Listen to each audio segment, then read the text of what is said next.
नमस्कार, मेरा नाम गौरव चौहान और मैं आयुष मिनिस्ट्री से सर्टिफाइड योगा प्रोटोकॉल इंस्ट्रक्टर हूँ। आज हम इस एपिसोड में कुछ योगा क्रिया और योगाभ्यास करेंगे, है ना।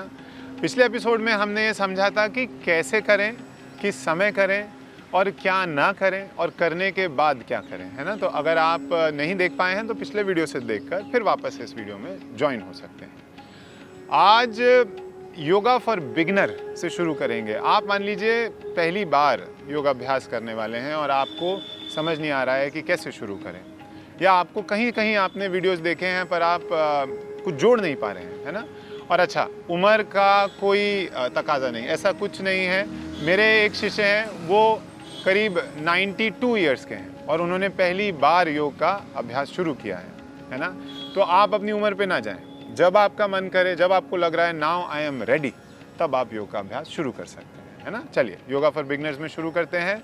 सबसे पहले होगा कैसे बैठें, है ना। बैठने में ये तो हमने प्रार्थना की अवस्था में आ गए हैं। इसके बाद शुरू करने के लिए जब आप बैठकर आसनों का या क्रियाओं का अभ्यास करेंगे तो उनके लिए द बिगिनिंग पोस्चर, आरंभिक स्थिति होगी, इसे हम बोलते हैं दंडासन। नाम योग का ना ये बहुत अच्छा है, उसके नाम में ही उसके काम छुपे हुए हैं। Dandasana, body is like a stick, दंडा, है ना। पोजीशन कैसी होगी? पैर दोनों जुड़े हुए, घुटने जमीन पर लगे हुए। अगर ना लग पाए शुरू में तो इट्स ओके। पूरी एक स्ट्रेट लाइन यहाँ पे और अब यहाँ से भी एक स्ट्रेट लाइन। तो ये कोशिश करें कि पीछे पीठ ऐसे ना जा रही हो, है ना। सपोर्ट लें, चलेगा, पर कमर सीधी रखनी है। Toes perpendicular to the ground, पैर आपके आसमान की तरफ, है ना। और कमर सीधी, chest open, chin parallel to the ground. हाथों की क्या पोजीशन रहेगी? आपकी जंघा के पास, नितंबों के पास, हिप्स के पास। अच्छा, इसमें गलती कहाँ होती है? लोग ना थोड़ा सा दम लगा के बैठे होते हैं। नहीं, दम बिल्कुल नहीं। अगर आप आसन में हैं तो वो स्थिरम सुखम आसनम वाली बात कहाँ आई? सुख कहाँ है इसमें, है ना। तो सुख के लिए कमर सीधी हो, हाथ ऐसे रखे हो जैसे पीपल का पत्ता, बिल्कुल वेट नहीं। कोहनियाँ आपके शरीर के साथ, chin straight and smile on the face. अगर स्माइल नहीं तो आसन नहीं, तो योगा नहीं, है ना। करता क्या है ये आपके शरीर को सुडौल बनाता है ना। आपकी जो मेरुदंड है, स्पाइन है, उसको ताकत देता है। सीधे आप बैठ पाएंगे तभी आप बहुत सारी कार्य हैं, क्रियाएं हैं जो कर पाएंगे, है ना। उसके लिए बिगिनिंग पोस्चर। चलिए, ये हो गया हमारा दंडासन। अब हम सूक्ष्म व्यायाम जो हम आज शुरू करने वाले हैं, सूक्ष्म व्यायामों में सबसे पहले किसी एक पॉइंट से बिगिनिंग, या तो सर से शुरू करें या पैर से। तो हम पैर से शुरू करेंगे। सबसे पहले आती हैं पैर की उंगलियां, है ना। 10 उंगलियां हैं यूजुअली पैर में, सबके 10 उंगलियां होती हैं। तो ब्रीद इन करेंगे, श्वास भीतर जाएगी तो पैर की उंगलियां चेहरे की तरफ खींचें। ब्रीद आउट करें तो पैर की उंगलियां चेहरे से दूर भींच लें, है ना। तो खींचें, भींचें, खींचें, भींचें, ब्रीद इन, ब्रीद आउट। अच्छा, अपना ध्यान भी पैर की उंगलियों पे रखें। ये नहीं कि पैर की उंगलियां चल रही हैं और आप कहीं और सोच रहे हैं, नहीं। देखें उन्हें कि क्या हो रहा है, कैसे मेरी सबसे छोटी उंगली, कैसे मेरा पैर का अंगूठा मुड़ रहे हैं, मेरे नाखून कैसे हैं, बड़े तो नहीं हैं, उनको काटना है कि नहीं, छोटी छोटी बातें। अब ये कर क्या रहा है? ये शरीर का सबसे छोटे जोड़ हैं। रिलैक्स करें, और हर क्रिया के बाद एक रिलैक्सेशन जरूरी है। पैरों में गैप किया, शिथिल दंडासन। शिथिल में फिंगर्स पॉइंटेड बैकवर्ड, हाथों की उंगलियां पीछे की तरफ, पंजे गिरे और आप एकदम रिलैक्स करेंगे। इस समय हम बात करते हैं, तो इसने किया क्या? पैर की उंगलियां, है ना, जूतों में पूरा दिन रहने के बाद वो खुल नहीं पाती हैं। तो इस समय आपने पैरों की उंगलियों को चलाया, जिससे कि आपका ध्यान उंगलियों पर आया और पैर की पूरी मांसपेशियां एक्टिव हो गई। पैर की उंगली हो गई। अगला अभ्यास, पैरों को फिर जोड़ा, दंडासन में आए। अब बारी आई हमारे गल्फ, हमारे एंकल्स की। अब जैसे उंगलियां चलाई थी उसी प्रकार ब्रीद इन, एंकल से टाइट करें। अच्छा, इसमें क्या ध्यान रखना है? जब ये एंकल्स टाइट हुए, नीज भी टाइट होंगे, थाइज भी टाइट होंगे, हिप्स भी टाइट होंगे। पूरा खींचे अपनी तरफ, breathe in and breathe out. पूरा नीचे की तरफ, काफ्स में इसका इफेक्ट फील करें, बैक ऑफ द थाई में फील करें। ब्रीद इन,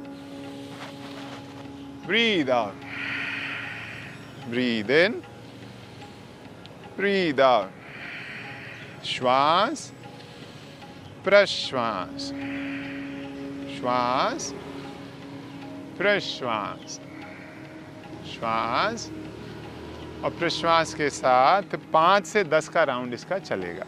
फिर से हर बार शिथिल दंडासन, रिलैक्सिंग पोस्चर में जाना है और जो हमने अभी अभ्यास किया है उसके प्रभाव को महसूस करना है, उसको देखना है कि क्या हुआ मेरे एंकल में, पैरों की उंगलियों में एक सनसनाहट, एक सेंसेशन आ जाएगी, उसको देखें।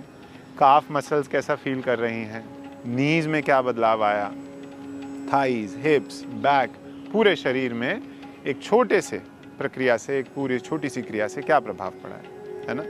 अच्छा, पैरों का गैप मेंटेन रहेगा जितना है, जितना आपका मैट अलाउ कर रहा है। हाथों को बस जंघा के पास ले आए। अगर कुछ लोग हैं जिनको नहीं पकड़ बैठ नहीं पा रहे हैं हाथ और अभी भी कंधे उचके, हाथ घुटनों पे रख लें, है ना, वो भी ठीक है। एंकल चलेंगे रोटेशन में। रोटेशन कैसे होगी, पूरा पैर ऑलमोस्ट ग्राउंड को, छोटी उंगली ग्राउंड को छूती हुई जाए, दूसरा भी, और दोनों पैर एक दूसरे को मिले नहीं, इतना गैप, है ना। फिर दूसरी तरफ जाएंगे।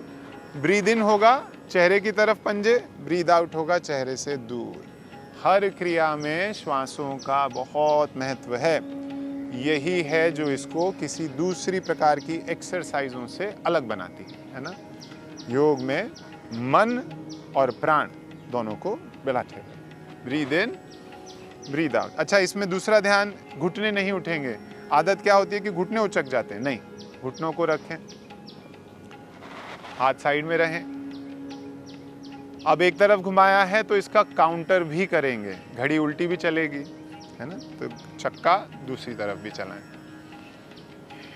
पैरों को देखें, अपनी सभी इंद्रियों को ध्यान यहीं लेकर आए और जब पूरा हो गया तो पैरों को गिराया, drop them to the sides, हाथों की उंगलियां शरीर से दूर, विश्राम।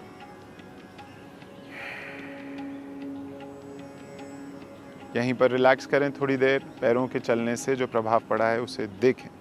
तो ये हुए हमारे एंकल के या अपने फीट जिसे बोलते हैं ना, पैरों का अभ्यास। चलिए आगे बढ़ेंगे हमारे घुटनों में, क्योंकि इसके बाद अगला जो जोड़ आता है, जो सूक्ष्म व्यायाम है, ये सारे हमारे जोड़ों के हैं, है ना। तो अगला जोड़ जो आता है हमारे घुटने, जिनको जानु बोलते हैं योग में, या संस्कृत में आप गोडे भी बोलते हैं। कैसे करेंगे नीज के लिए, दोनों हाथों की उंगलियों को थाई के पीछे से, नी के पीछे से पकड़कर क्रॉस कर देंगे और नी को चेस्ट के पास पुल करके लाएंगे। स्थिति कैसी है, पीछे गिरना नहीं है, सामने रहना है ना। दोनों हिप्स पर बराबर वेट हो, दूसरा पंजा गिरा ना हो, उसको भी एक्टिव रखें।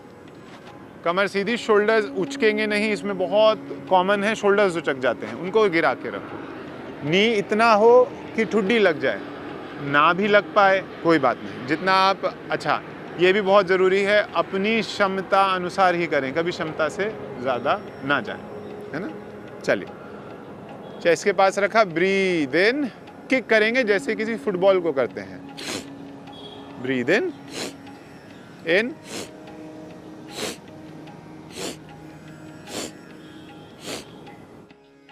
इस प्रकार पैर को फिर जाने दें। जानु चालन क्रिया बोलते हैं इसको। दूसरे पैर पर आए, फिर से घुटने के पीछे, जंघा के पीछे पकड़ा, दूसरे पैर को एक्टिव रखते, दोनों हिप्स पर बराबर वजन, कमर सीधी, कंधे relax, smile on the face, kick.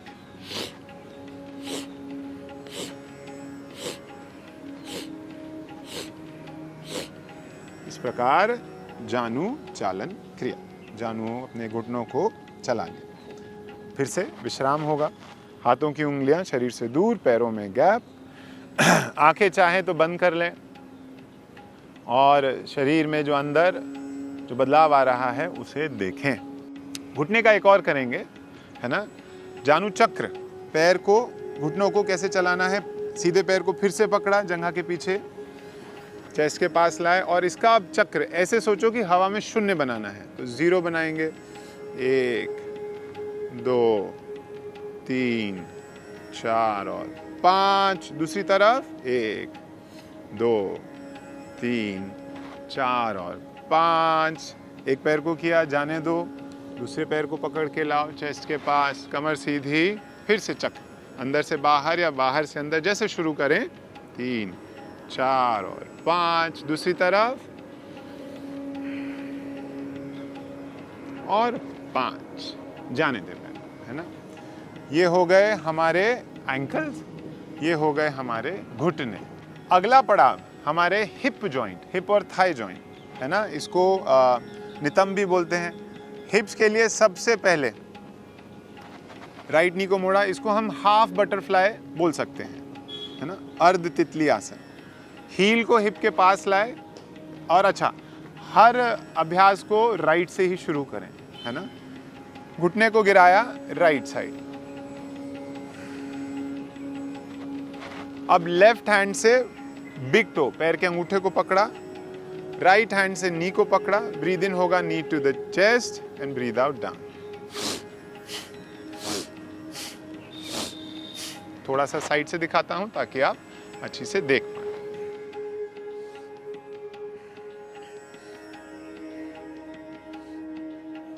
ठीक है, श्वास के साथ किया, हाफ बटरफ्लाई, पैर को जाने। दूसरा पांव पकड़ के लाए। Again heels close to the hip, dropping the knee down, कमर सीधी। राइट हैंड से बिग टो को पकड़ा, लेफ्ट हैंड से नी को पकड़ा। Breathe in knee to the chest, breathe out down, half butterfly.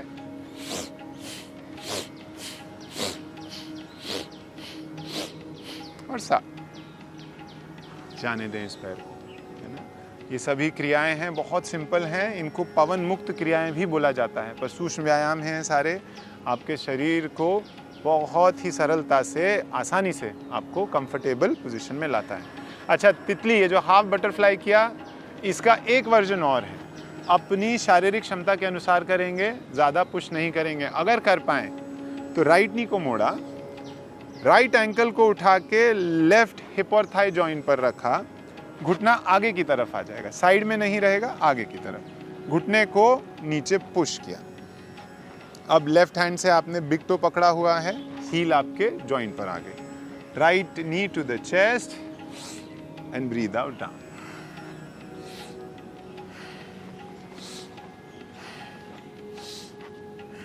ठीक है, ऐसे करके भी किया जा सकता है। इसी को दोनों पैरों से करेंगे। दूसरे से भी दिखा देता हूं ताकि इस साइड से भी आप देख पाएं कि नी आगे की तरफ जाएगा, है ना, साइड में नहीं रहेगा। बहुत ज़रूरी है छोटे छोटे। ब्रीद इन होगा चेस्ट पर, ब्रीद आउट चेस्ट से नीचे, और इस प्रकार आप कर सकते हैं। योग में अब शिथिल दंडासन में रिलैक्स करेंगे। योग में अपनी क्षमता अगर हम समझें और ये समझें कि ये कोई प्रतियोगिता नहीं है, है ना, ये हम किसी के भी साथ कंपटीशन नहीं है। अगर है तो सिर्फ अपने आप से है। जैसा मैं कल कर पा रहा था, क्या कल से बेटर है आज, सिर्फ ये देखना है। किसी और से प्रतियोगिता नहीं, क्योंकि आपको ये नहीं पता कि अगले की योग की क्या जर्नी रही है ना। आपको तो बस ये दिख रहा है कि उसने इतना सुंदर आसन करके दिखा दिया, शीर्ष आसन कर दिया, मैं भी करूँगा। नहीं, कभी नहीं, है ना। ऐसे करना है कि आपको योग का बेनिफिट मिले, नुकसान नहीं, है ना। बहुत ध्यान रखें। तो प्रतियोगिता नहीं है ये। चलिए, हाफ बटरफ्लाई किया है तो बटरफ्लाई करके हम लोअर बॉडी का फिनिश करते हैं। दोनों पैरों को जोड़ा है। अच्छा, बटरफ्लाई में जाने का बहुत अच्छा तरीका है, टोज को आप ड्रॉप करेंगे तो यहाँ से हिप ओपन हो जाते हैं। व्हेन यू डू दैट, और जब आपने पंजे मिलाए ओपन हिप्स के साथ, हील जितना शरीर के पास जाएंगी उतना अच्छा, है ना। सामने आ जाता हूँ ताकि आपको अच्छी से दिखे। हाथों की उंगलियां नीचे नहीं जाएंगी। नीचे जाने से क्या होता है, आपका शरीर पीछे की तरफ चला जाता है। तो हाथों की उंगलियों को आगे की तरफ इंटरलॉक करके पैर की उंगलियों के आगे रख लें, है ना। कमर सीधी रखेंगे, टेल बोन पर नहीं बैठना है, इसका अच्छा प्रभाव नहीं पड़ेगा। सिटिंग बोन्स पर, उसके लिए कमर थोड़ी सी आगे, बॉडी को हल्का सा आगे पुश करेंगे। अब सबसे पहले सी सॉ, बच्चों का झूला होता है उसके जैसे चलाएं। अब इसमें पूरा शरीर नहीं घूमेगा, सिर्फ सेंटर में, आपको अपनी बॉडी सेंटर में रख के सिर्फ नीज को ऊपर नीचे चलाएंगे, है ना। जब ये कंफर्टेबल लगने लगे तो इसके बाद आप फिर पूरा बटरफ्लाई में एकदम आराम से, है ना। देखो, कंफर्टेबल बहुत ज़रूरी है। ये एक ऐसा शब्द है जिसको हमें समझना है कि अगर योग में कंफर्ट नहीं तो इसका मतलब आप कुछ है जो ठीक नहीं कर रहे हैं, है ना। पूरा बटरफ्लाई किया, हाथों को निकाला, आराम से पैरों को, घुटनों को जोड़ा और जाने दें।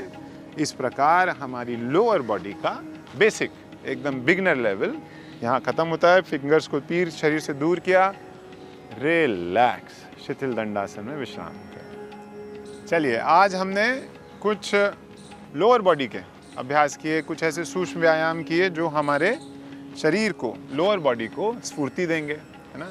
सूक्ष्म व्यायाम हैं, छोटे छोटे अंग हैं, हमारे शरीर के छोटे छोटे जॉइंट्स हैं जिन पर हमने काम किया, है ना। अगले एपिसोड में हम लोग ऊपर की बॉडी को लेके चलेंगे, है ना। तो चलिए, बहुत बहुत धन्यवाद आपका समय देने के लिए and looking forward to see you next time. Hari Om तत्सत।